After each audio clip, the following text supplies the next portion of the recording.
नमस्कार। आप देख रहे हैं बिजनेस टुडे बाजार। मैं हूं हर्ष शर्मा। तो आज जो हम बात करने जा रहे थे स्टॉक के ऊपर, पॉलीकैब के ऊपर। इस स्टॉक के ऊपर जबरदस्त तरीके से हम लोग देख रहे हैं, जब से इनकम टैक्स की रेट की खबर सामने आई है उसके बाद से स्टॉक पर जबरदस्त गिरावट देखने को मिल रही है। लेकिन अगर आप देखें इस वीडियो में हम कुछ और चीज़ें भी चर्चा करने जा रहे हैं कि इसके इस स्टॉक के जो कंपनी मौजूदा वक्त में इसके प्रोज और कॉन्स क्या है, किस तरीके से कंपनी आगे बढ़ रही है, क्या कौन से कंसर्न दिख रहे हैं, और इसके साथ ही ये जो वजह रही स्टॉक में गिरावट की, इसको लेकर मार्केट एक्सपर्ट्स क्या कहते हैं। इस गिरावट में क्या खरीदारी की जा सकती है स्टॉक में, क्योंकि आपको याद होगा वो दौर जब 2019 में, अप्रैल 2019 में कंपनी का आईपीओ आया था। करीब करीब 538 के लेवल पर ये आईपीओ आया और करीब करीब 51 गुना ये सब्सक्राइब हुआ, और उसके बाद से क्या ग्रोथ देखने को मिली है। 5,500 तक के लेवल पर ये स्टॉक गया है। आप सोचिए इस हिसाब से कि कितनी शानदार इसकी परफॉर्मेंस रही है स्टॉक की। निवेशकों को क्या ज़बरदस्त तरीके से माला माल किया। अगर आप टीटीएम और टीटीएम ईपीएस के हिसाब से देखें, यानी ट्रेलिंग जो 12 मंथ्स होते हैं उसके अर्निंग पर शेयर के हिसाब से अगर आप देखें, यानी टीटीएम यानी होता है कि जो 12 मंथ्स लगातार कॉन्जिक्यूटिव मंथ्स होते हैं उस हिसाब से कंपनी के जो फाइनेंशियल्स होते हैं किस तरीके से रिएक्ट किया है, अर्निंग पर शेयर किस तरीके से रहा है यहाँ पर। तो अगर आप मौजूदा वक्त का देखें ईपीएस तो करीब 110 है, और पिछले साल का देखें तो 85, फिर 60, फिर 50। हर 3 साल में जो ईपीएस है वो डबल होता गया है। आप सोचिए हर 3 साल में ईपीएस डबल हो रहा है। इस हिसाब से कंपनी ने किस तरीके से आगे बढ़ रही है, क्या ग्रोथ दिख रही है। यहाँ तक कि मैं आप बात करूँ इसके पीई की तो वो 36 है। अगर ये पीएस कंपनी या कॉम्पिटिटर्स कंपनीज को देखें, चाहे के ई आई इंडस्ट्रीज को देख लें, आर आर काबिल को देख लें या पैरामाउंट को देखें, इन तमाम कंपनियों के जो पीई हैं वो इससे कई गुना ज़्यादा है। आप Q2 के प्रॉफिट उठा के देख लीजिए, चाहे बीटा हो या प्रॉफिट हो, ज़बरदस्त या फिर मार्जिन कंपनी ने बहुत बेहतरीन परफॉर्म करके दिखाया है। तो तमाम ऐसे फैक्टर्स हैं जो ये दिखाते हैं कि कंपनी की जो ग्रोथ स्टोरी है वो बहुत शानदार रही है। लेकिन जो ये खबर आई, इस खबर का मतलब ये था कि बेसिकली जो इनकम टैक्स डिपार्टमेंट की तरफ से बयान आया है यहाँ पर साफ तौर पे कि 1,000 करोड़ के बेहिसाब कैश फ्री का पता चला है यहाँ पर। और आप ये सोचिए कि कंपनी के 50 जगहों पर छापेमारी हुई है, चाहे वो पुणे हो, दिल्ली हो या फिर गुजरात हो, तमाम ऐसी जगह, वहाँ मुंबई हो, तमाम ऐसी जगह जहाँ पे छापेमारी हुई है और साफ तौर पर टैक्स चोरी के आरोप लगाए गए हैं कंपनी के ऊपर।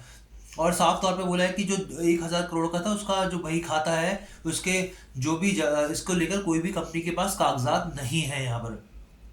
कंपनी ने बहुत सारी चीज़ें ऐसी खरीदी जिसका कंपनी के पास डाटा नहीं है, सबूत नहीं है, ऐसी तमाम तरह के आरोप लगे। और कंपनी का साफ तौर पे यहाँ पे कहना है कि हमने ऐसा कुछ नहीं किया है, हमारी तरफ से विभाग की तरफ से हमारे पास ऐसी कोई जानकारी निकल कर नहीं आई है, ये कंपनी की तरफ से कहा गया है यहाँ पर। तो उसके बाद से हम लगातार देख रहे हैं कि स्टॉक में भारी भरकम गिरावट देखने को मिल रही है। ऐसे में अगर आप सोचिए इस कंपनी का जो मार्केट कैप है, मार्केट कैप की बात करें तो करीब 58,000 करोड़ से ज़्यादा का है। हालांकि वो कम हो गया है क्योंकि स्टॉक में इतनी बड़ी गिरावट आई है, तो ऑब्वियस सी बात है कि मार्केट कैप कम ही होगा। रिजर्व्स की बात करें तो 7,000 करोड़ के रिजर्व्स हैं कंपनी के पास, ये रिजर्व्स कम नहीं होते। आरओई, रिटर्न ऑन इक्विटी, करीब 20% है। और कंपनी जो है ऑलमोस्ट डेट फ्री है। कंपनी के ऊपर कोई कर्जा नहीं है, बहुत ही कम कर्जा है कंपनी के ऊपर। इससे इसके अलावा और चीज़ें देखें आप, एफ आई आई इन्वेस्टमेंट जो है वो कंपनी में लगातार बढ़ा है। जून 2023 में जो एफ आई का इन्वेस्टमेंट था वो करीब 9% था, लेकिन सितंबर में करीब 12% बढ़ा है। तो ये तमाम पहलू हैं जो ये कंपनी को दिखाते हैं कि कंपनी किस तरीके से आगे बढ़ रही है। ये चीज़ हुई। अब मैंने आपको प्रोज तो बता दी, कुछ कौन जो है वो जो लगते हैं एक्सपर्ट्स के हिसाब से, तो वो भी चीज़ मैं आपको सामने रखता हूँ। जैसे कि प्रमोटर्स की हिस्सेदारी तो अच्छी खासी थी, करीब 65% है, लेकिन ये हिस्सेदारी पिछले कुछ टाइम में घटी है। 67.97% हिस्सेदारी थी प्रमोटर्स की, लेकिन अब वो घटकर 65.95% हो गई है। करीब इसमें गिरावट देखने को मिली है। वहीं जो स्टॉक जो ट्रेड कर रहा है वो 8 गुना ज़्यादा कर रहा है अपने बेसिकली बुक वैल्यू के हिसाब से। तो ये भी एक चीज़ यहाँ पर दिखती है। यहाँ पर हमने बात करी मार्केट एक्सपर्ट राघवेंद्र सिंह जी से।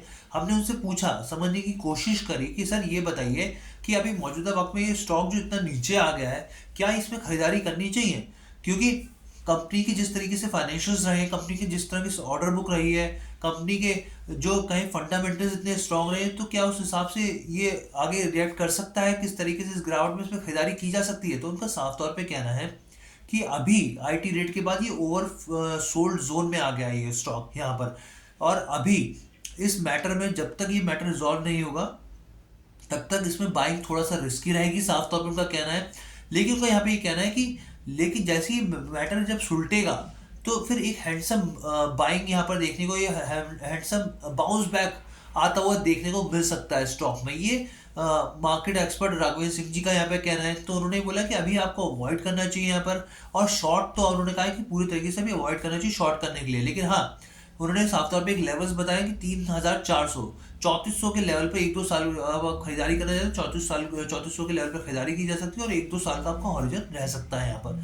तो ये उन्होंने चीज़ बताई है। तो हम लोगों ने लगातार कोशिश करी है आपको अपडेट करने की, कि ना सिर्फ खबर को लेके कि कंपनी की फाइनेंशियल्स कैसे हैं, कंपनी के किस तरीके से रिएक्ट कर रही है, स्टॉक किस तरीके से रिएक्ट कर रहा है, क्या उसके प्रोज कॉन्स हैं, तो तमाम चीज़ें हमने आपके सामने रखी हैं। तो ये विश्लेषण कैसा लगा आपको, आप हमें कमेंट करके ज़रूर बताइएगा। और हाँ, हम यहाँ पर किसी भी स्टॉक को खरीदारी की सलाह नहीं दे रहे हैं। यहाँ पर हमारा जो चैनल है सिर्फ खबरों को जानकारी देता है, आपको वास्तविकता दिखाता है कि मौजूदा वक्त में क्या स्थिति चल रही है। कैसी लगी वीडियो कमेंट करके ज़रूर बताइएगा। बिजनेस टुडे बाजार के साथ जुड़ने के लिए आपको बहुत बहुत धन्यवाद।